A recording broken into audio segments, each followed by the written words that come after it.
It's true, cars are made better, but because they're still made of steel, they have thousands of spot welds. There's a lot of crevices and tight seamed areas, so what you need to do is you need to get a product in there to protect them and drive out the moisture, set up a thin barrier so that it repels any type of moisture. The other thing is that we have a tremendous amount of salt that's being used on our roads annually, so a lot of salt accelerates the rusting process.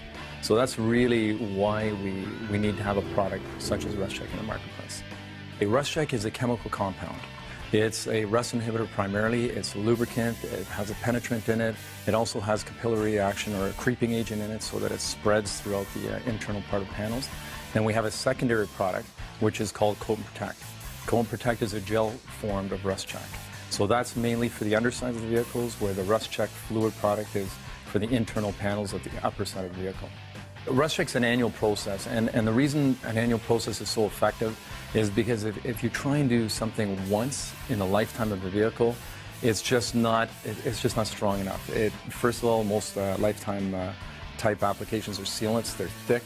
They won't get into the door seamed area or the tight seams and rockers. So what ends up happening is they eventually get brittle, they crack, they peel, they allow moisture in. Where RustCheck never hardens. It's a very thin product, so it's going to get in between any metal-to-metal composition areas, any seamed areas. And what's going to happen with RustCheck is it's going to penetrate into those areas.